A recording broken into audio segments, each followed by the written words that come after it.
가톨릭 성경 읽기 쓰기 10분 총 769회차입니다. 성부와 성자와 성령의 이름으로 아멘. 말씀은 바로 네 곁에 있고 네 입에 있고 네 마음에 있다. 주님, 성령의 빛으로 저희 눈을 여시어 주님의 길을 보게 하시고 저희 귀를 여시어 생명의 말씀을 듣게 하소서.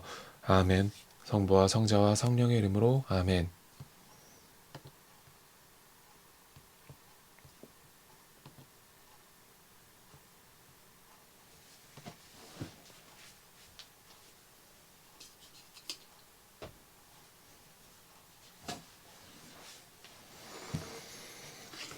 그때 예수님의 어머니와 형제들이 왔다. 그들은 밖에 서서 사람을 보내어 예수님을 불렀다. 그분 둘레에는 군중이 앉아 있었는데 사람들이 예수님께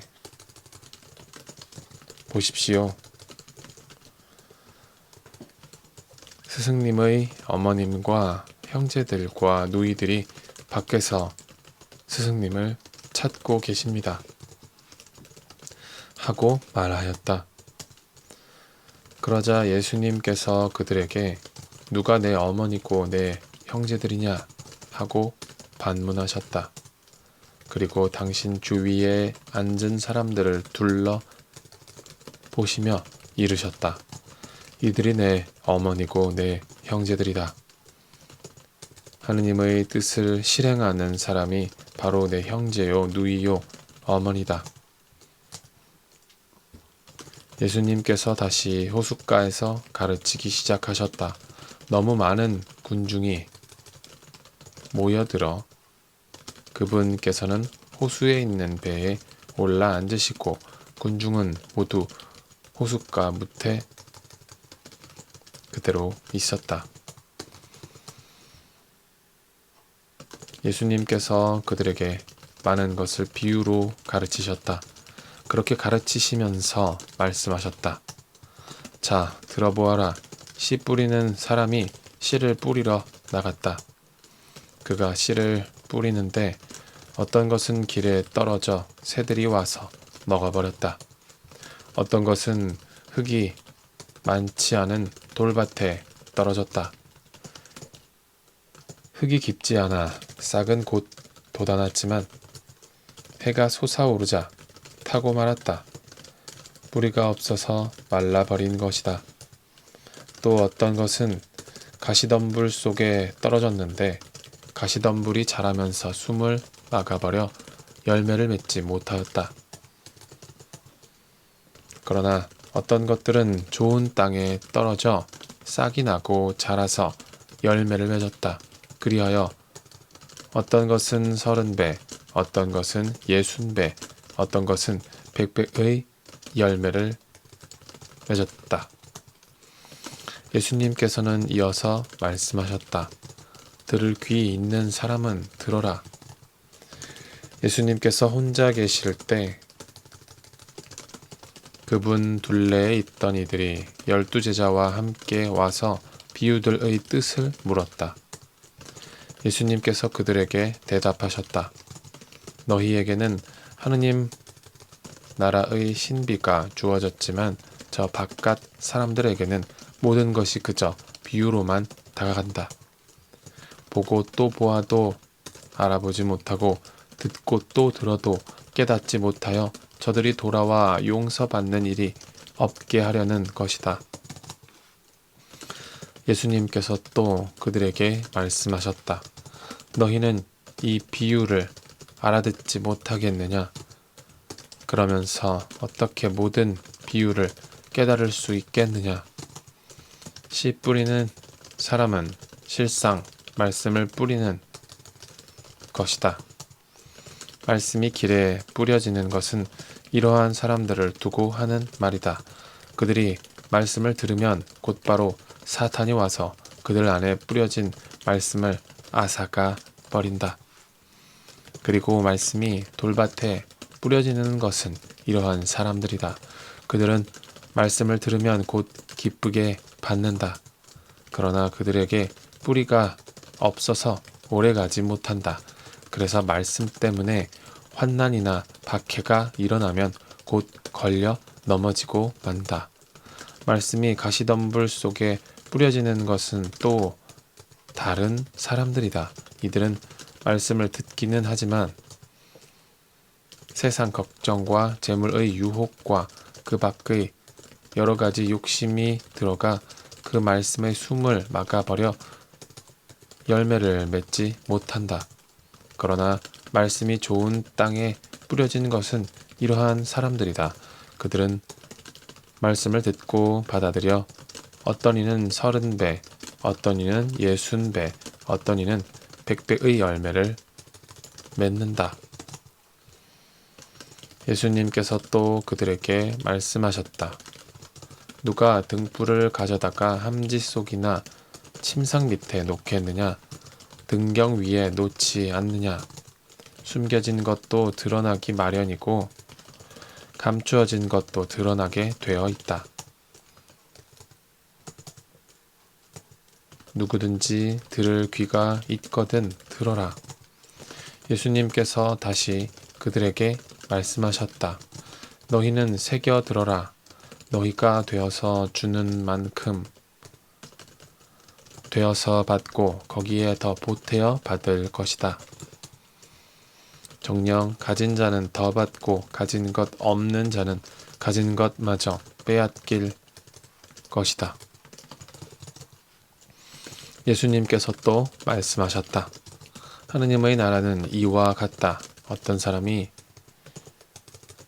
땅에 씨를 뿌려놓으면 밤에 자고 낮에 일어나고 하는 사이에 씨는 싹이 터서 자라는데 그 사람은 어떻게 그리 되는지 모른다. 땅이 저절로 열매를 맺게 하는데 처음에는 줄기가, 다음에는 이삭이 나오고 그 다음에는 이삭의 낫알이 연근다. 곡식이 익으면 그 사람은 곧 낫을 텐다. 수확 때가 되었기 때문이다. 예수님께서 다시 말씀하셨다. 하느님의 나라를 무엇에 비길까? 무슨 비유로 그것을 나타낼까? 하느님의 나라는 겨자 씨와 같다. 땅에 뿌릴 때에는 세상의 어떤 씨앗보다도 작다. 그러나 땅에 뿌려지면 자라나서 어떤 풀보다도 커지고 큰 가지들을 뻗어 하늘의 새들이 그 그늘에 깃들일 수 있게 된다. 예수님께서는 그들이 알아들을 수 있을 정도로 이처럼 많은 비유로 말씀을 하셨다. 비유를 들지 않고는 그들에게 말씀하지 않으셨다. 그러나 당신의 제자들에게는 따로 모든 것을 풀이해 주셨다. 그날 저녁이 되자 예수님께서 제자들에게 호수 저쪽으로 건너가자 하고 말씀하셨다.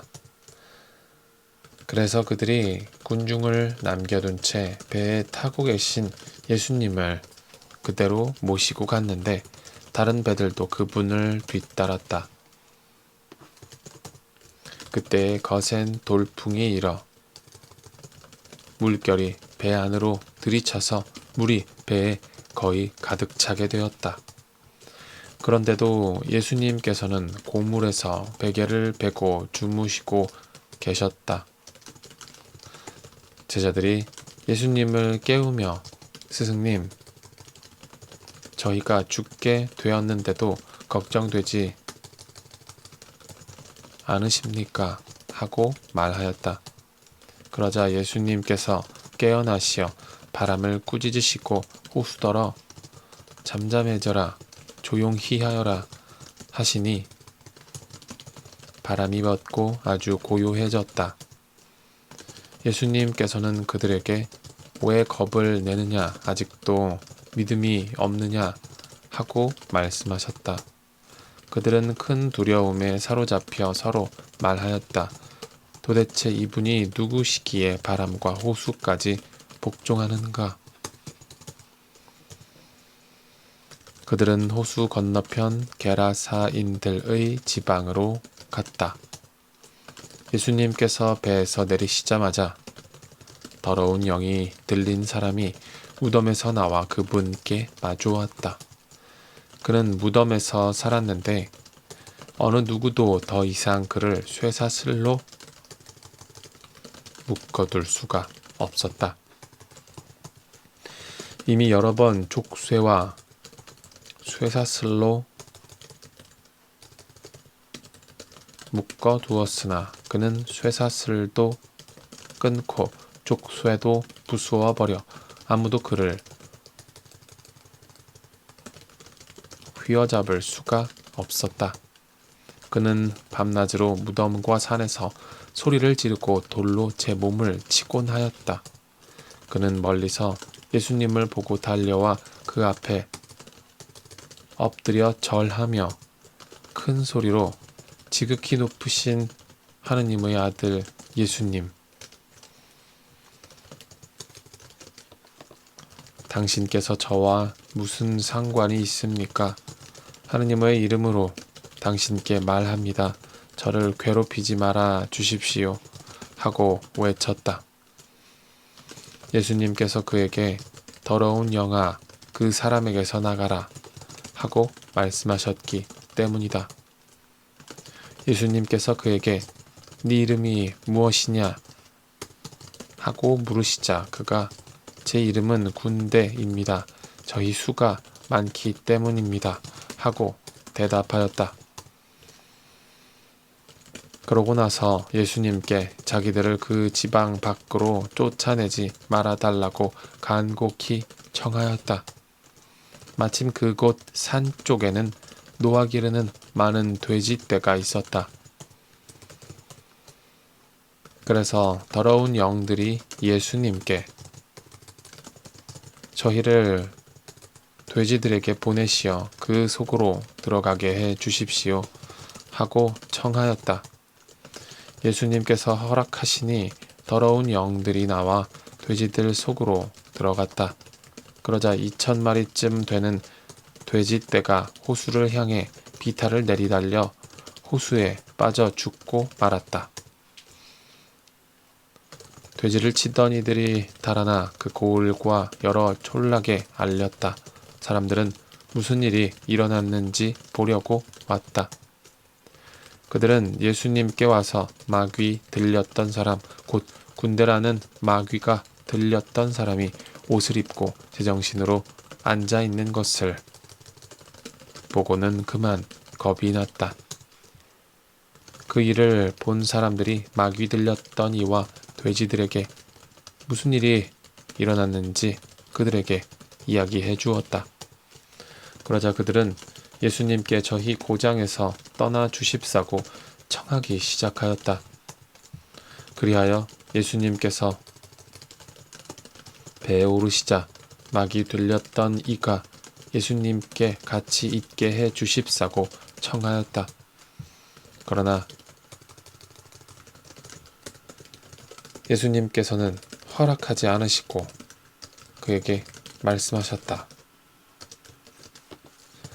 집으로 가족들에게 돌아가 주님께서 너에게 해주신 일과 자비를 베풀어 주신 일을 모두 알려라.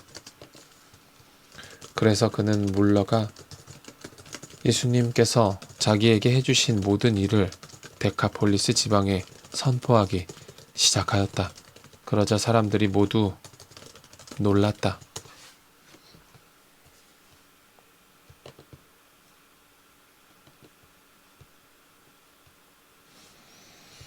성부와 성자와 성령의 이름으로 아멘. 말씀은 내 발의 등불이요 나의 길의 빛이옵니다. 주님, 저희가 성경을 생명의 말씀으로 믿고 기도하며 살고 선포하게 하시어 언제나 성령 안에서 평화와 기쁨을 누리게 하소서. 아멘. 성부와 성자와 성령의 이름으로 아멘.